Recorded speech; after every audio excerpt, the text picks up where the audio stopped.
way now back into the nervous system to talk about it. But here's what I want to do. Let me tell you guys where we've come from and where we're going. We are entering in the last phase. This is the last phase. The next couple of lectures, Friday and Monday's lecture, will be the last pieces of introductory material that I'm going to give you for anatomy. And this is what it's going to look like. We're going to use the blood vessels first to review epithelial, smooth muscle, histology things, and distribution stuff. We're going to talk about the anatomy of the blood vessels, and here's why. Because as we go through learning the anatomy of the body, we're going to start here, actually, in the head. We're going to talk about the vascularization in these areas. Now, I'm not going to be giving you, as we go through the dissection, to compare with the cats. That's the point of this. As you start in lab tomorrow, it won't be long, and I'm going to catch you in the lecture. And I'm going to be showing you the muscles in here and talking mostly about their innervation. But as we do it, as we dissect things, there will be places where we're going to run into blood vessels. It'll happen in the lab. It'll happen in here. So I want to point these places out to you. So you'll be able to see superficial vessels out here, the branches of the external carotid out here on the head. And I want to point those out to you. And so you'll need to know about the anatomy of the blood vessels. You'll run into superficial vessels in the arm, the basilicoencephalic system in the arm, superficial veins that you'll run into the saphenous veins in the legs very quickly while you're doing the dissection. And so I want you to have some background knowledge about the blood vessels. Now, as the semester wears on, in the last test section, you're going to have to find all of them. And I'm going to then go back to the blood vessels again and teach you the tree, the cardiovascular tree. I want you to feel like you can get on Miss Frizzle's bus in the aorta and go to my big toe or the top of my head. I know the pathway. I know the roads that I would take to get there. Okay, so I like to introduce the anatomy of the vascularization system up front. Do that, okay? And then, after I do that, we're going to talk about the nervous system stuff. I really want to slow down in the nervous system piece because that will be most of what you'll be learning from me. So as we do the dissection, you'll see some blood vessels. That'll be a smattering. But then, as we begin to learn the muscles and we start taking them off of the face, then I'm going to be telling you what part of the nervous system goes there, because I'm going to want you to know answers to questions like, what part of my face wouldn't work if the facial nerve is not getting, or if we'll do it this way in class. So branch of the facial nerve passes through the parotid gland. And so I have some kind of salivary gland problem. What kind of palsy would that show up on my face? Why is it so dangerous to be tinkering around with the salivary gland in here? So I teach you the branches of the facial nerve then, all 5 of them, and you'll see where they go. So after we leave the blood vessels here, we'll go nervous system and muscle anatomy, and then we'll spend all of our time, really most of our time, looking at the muscles and their attachments and their innervations with all kinds of little nifty little things as we go. Where is this nerve? Where can it be damaged? What happens if it's damaged? What muscle won't work? Where did that information come from? What if there's a spinal cord injury? So all kinds of really cool questions you will be interested in as we go through that. So I'm going to do blood vessels, nervous system intro, and muscle anatomy. And then we're ready for your first test. I will be done with the intro stuff. Okay, so first the blood vessel system. You can see here a cross-section of artery and vein. And the first thing you should see is something that you know already, and that is, if it's hollow, the inside of it is epithelial, and the middle of it is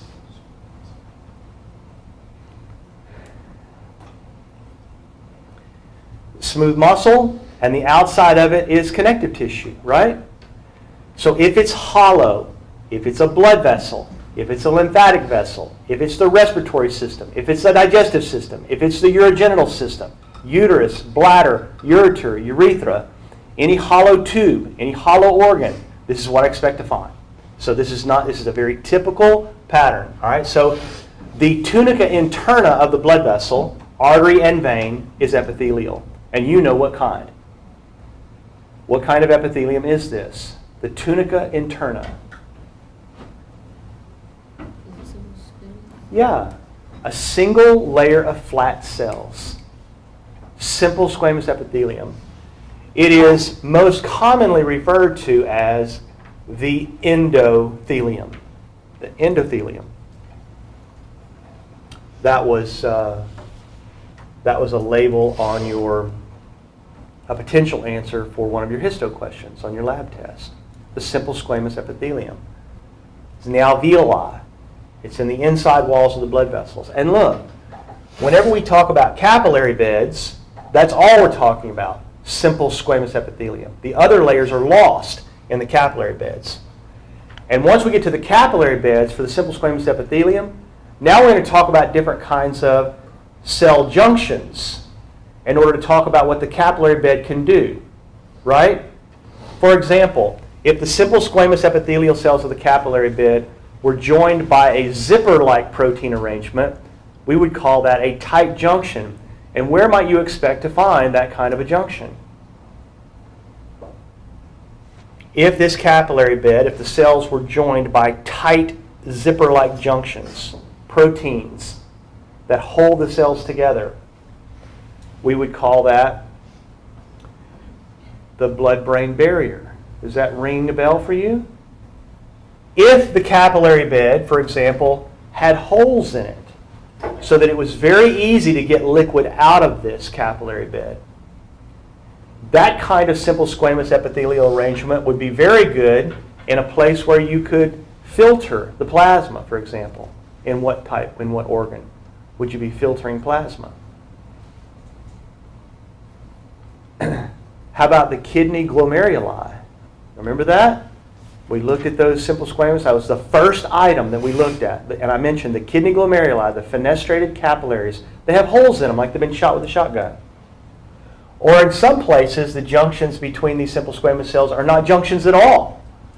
They just sort of form thoroughfare channels, guides for the movement of blood, but they're discontinuous. They don't meet up with each other. And so the tissue itself takes on this really deep blood-like color. Like what organ?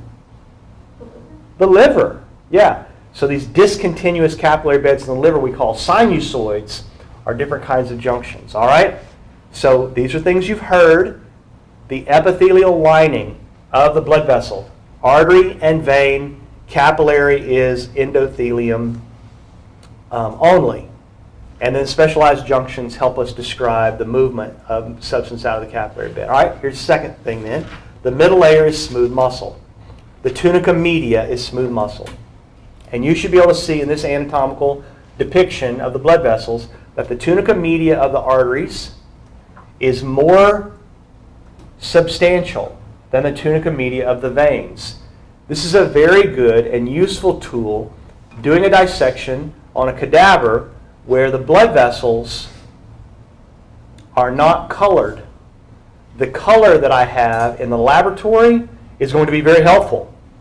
I bought cats that have red latex pumped into their arteries and blue latex pumped into their veins. It's not going to be a problem for you. But imagine identifying the brachial artery and vein in the arm, which run right next to each other. And you're not given the opportunity in the dissection to go backwards or forward, a small section of the vessel. How would you know which one is the artery and which one is the vein? You can touch it because the artery is going to have more mass. It's going to be thicker feeling. The vein's going to roll in your fingers. So you grab the vein and you can roll it because it doesn't have as much smooth muscle in it. Now for that reason, arteries are typically called resistance vessels, and veins are called capacitance vessels. You know, they have more capacity. In fact, were it not for the sympathetic tone in your body, the veins that are in your body, if they were just all relaxed and just laying there, all of the blood in your body would remain in the veins. You would have no circulation because these guys have the capacity to hold the entire volume of blood.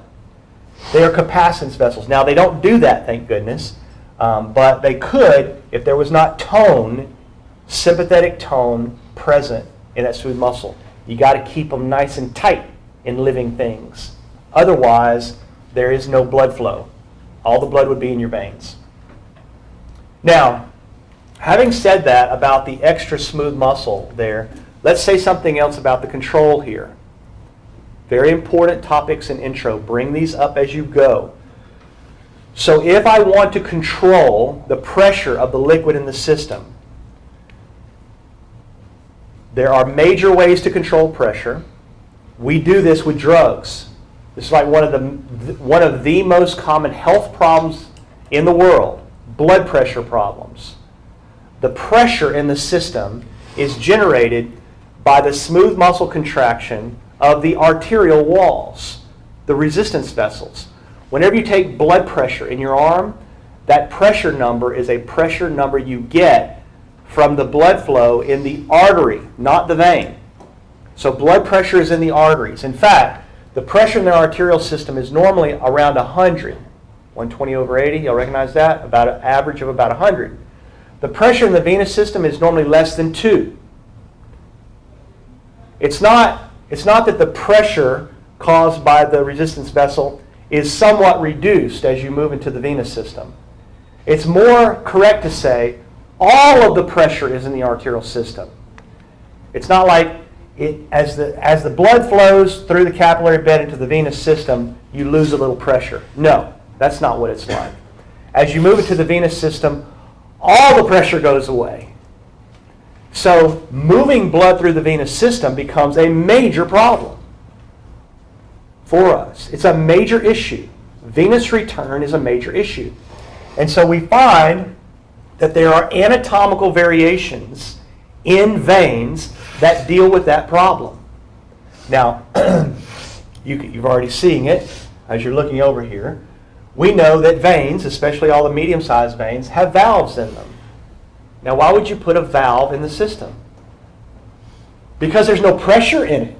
So you have to move the blood in segments. So as you move the blood from this area to this area, you don't want it going backwards, which it would most certainly do were it not for the valve system. So this is an anatomical variation in the wall of the vessel to deal with the problem of pressure in the system. Now, not pictured here is a second and arguably more important anatomical feature of veins, and that is veins, especially the medium-sized ones, are almost always found wedged between skeletal muscles. Now, this is true of their lymphatic counterparts as well. So moving lymph through your body has the same issue. There's no pressure. And so the veins, this is another clue for how to find them, the veins will oftentimes be tucked in or wedged in between muscles. So that as the skeletal muscles contract in your body, it helps to massage the vein, moving the blood. These are commonly referred to as skeletal muscle pumps. So is it important for a human being to move for circulation? It is important, yeah. And this becomes really, it really jumps out at students when we do the lymphatic stuff, because lymphatic vessels look very much like these, and there's no pressure in them either. But the lymphatic system has all the lymph nodes in it. And so if you're going to move material through the system, you need to move your body. And so moving the lymph is an important piece of the immune system. Moving stuff through the nodule portions of your body so the immune system can get access to it is very important. And it's all pointed out here in the intro about the smooth muscle in the walls of the vessel and there being capacitance vessels. Now, before we leave the smooth muscle, I have one more thing. It's not pictured on this, but there's a little arrow here to indicate that the blood is moving out of the artery through the capillary bed. And so let me say one more thing about the smooth muscle here.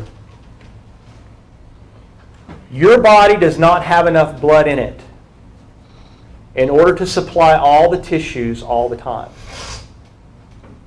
So I'm going to teach you a lot of the sophistication of blood distribution in physiology, okay? But I'd like to bring it up here with the anatomy. You don't have enough blood to go around. So your body has to do things with the arteries and the veins to distribute blood to the areas where it's most needed. And it does that by way of regulation of flow through the capillary beds.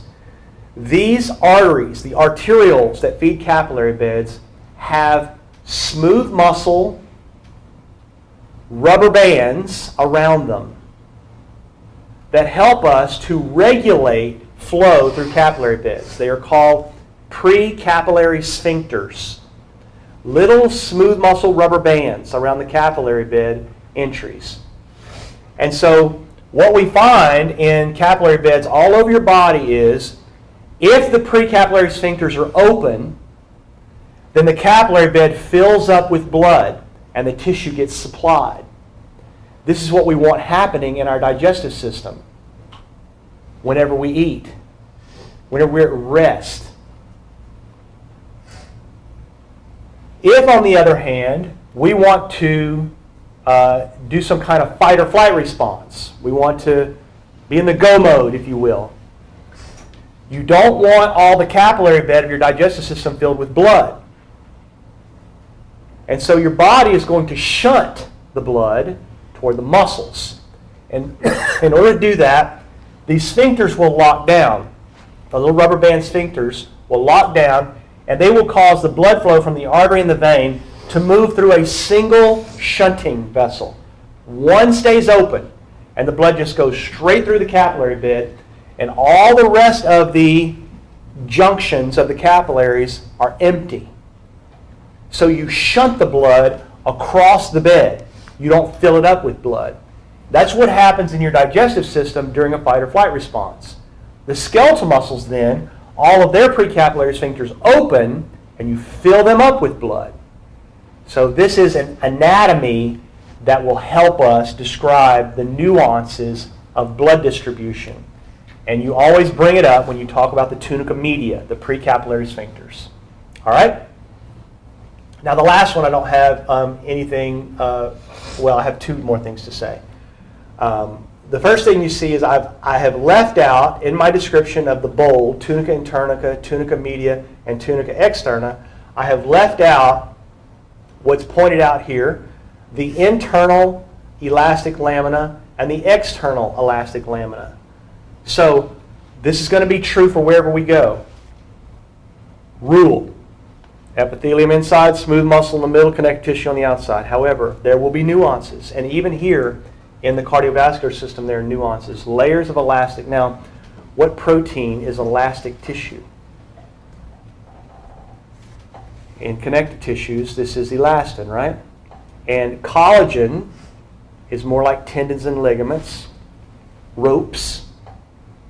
Elastin is more like rubber bands, yeah? Pliable tissue.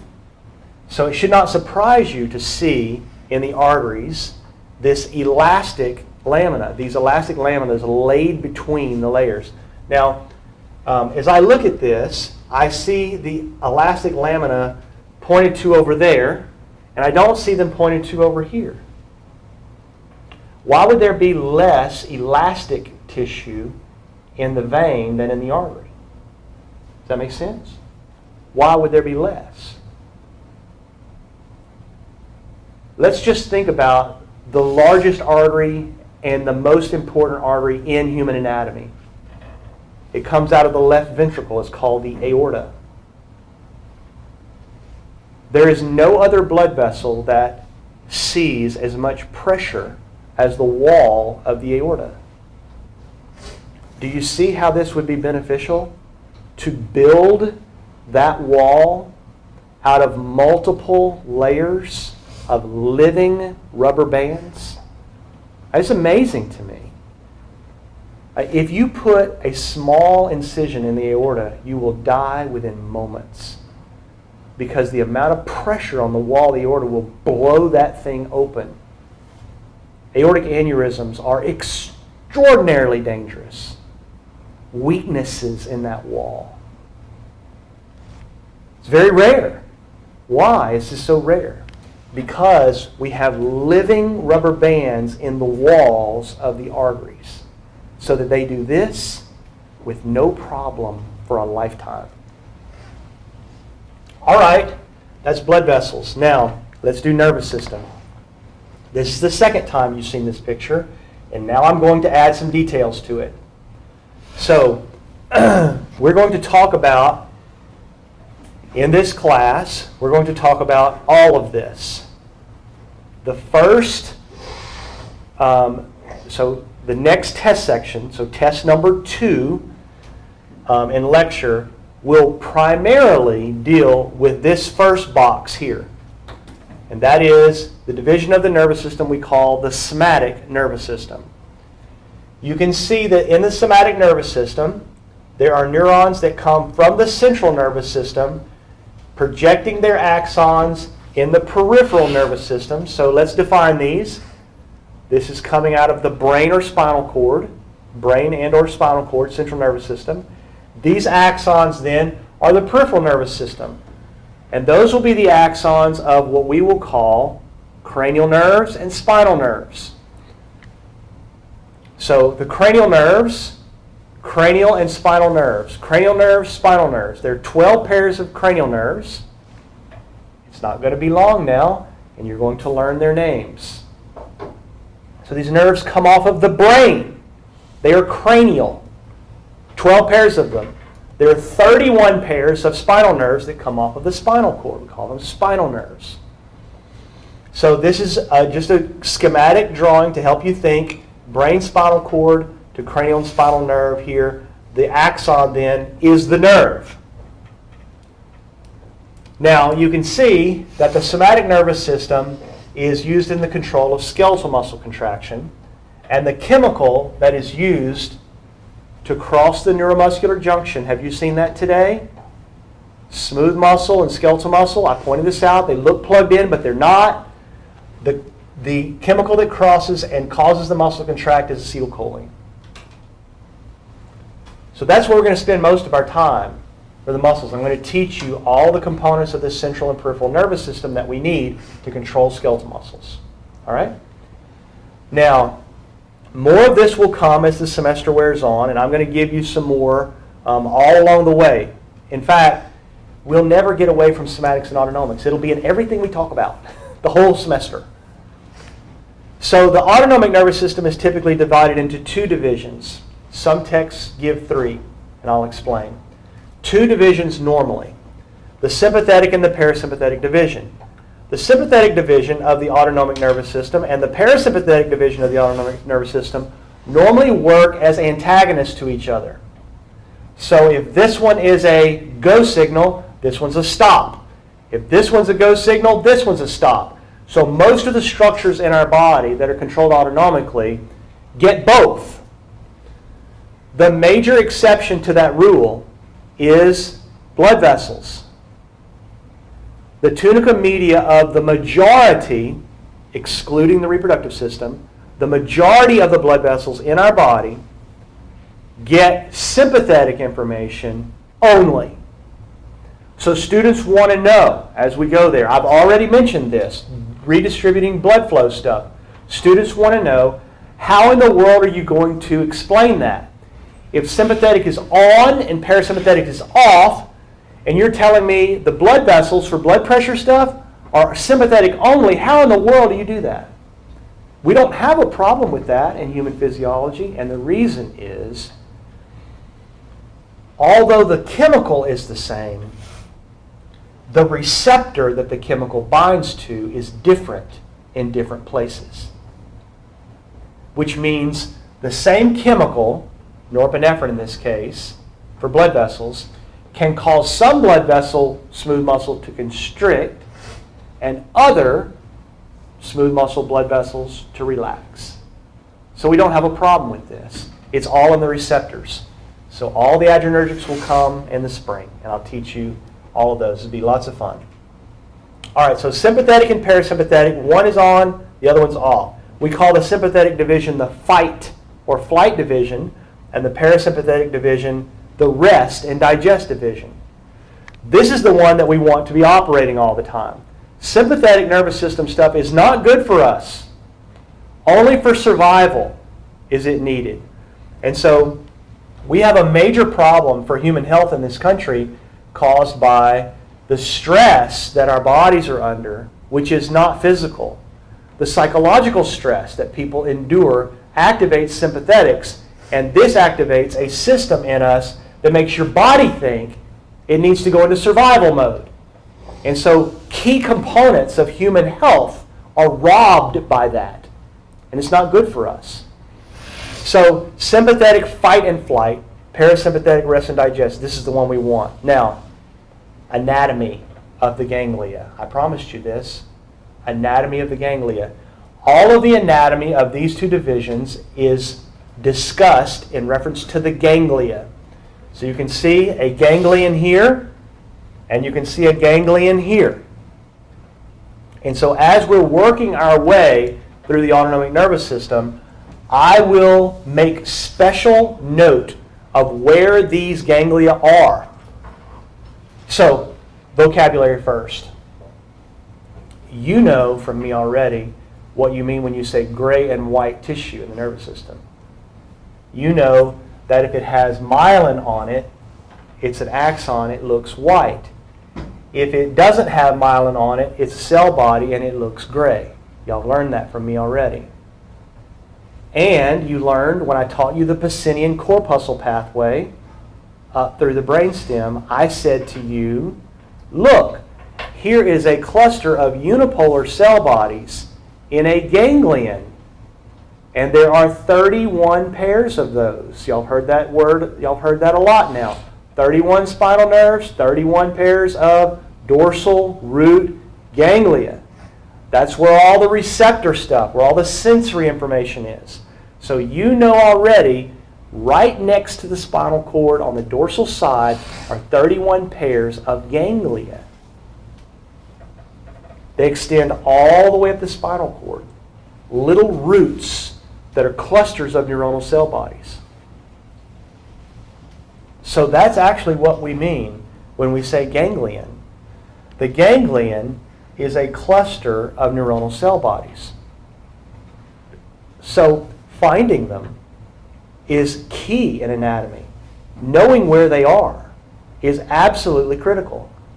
So as we go through them, as the semester wears on, I will make special note of where these things are in your body. Where are the ganglia of the parasympathetic associated with cranial nerves 3 and 7 and 9 and 10? And I'll locate them in the skull for you. And then cranial nerve 10 will locate out at the organs. Okay, so let's talk the language of the systems and then stop for the day. General rules for sympathetic and parasympathetic. Preganglionics for sympathetics are short and postganglionics are long. Preganglionics for sympathetics are short and postganglionics for sympathetics are long. General rule.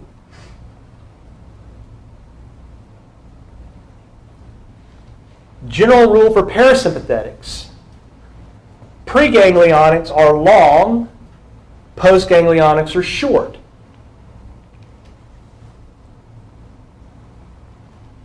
General rule. Parasympathetic, preganglionic long, postganglionic short. All right? Next, rule. In sympathetics, preganglionics use acetylcholine. Postganglionics use norepinephrine. Rule in parasympathetics. Preganglionics use acetylcholine. Postganglionics use acetylcholine. So this is what I meant when I said there's only two chemicals to learn. Acetylcholine and norepinephrine. The only difference in the two is the release of norepinephrine by the sympathetic postganglionic projections. Now, I have one exception to talk about, it's on this picture, and I'm guessing that if it's on the intro picture, it's really important. So I will do this exception as we begin class on Friday. The exception in the sympathetics.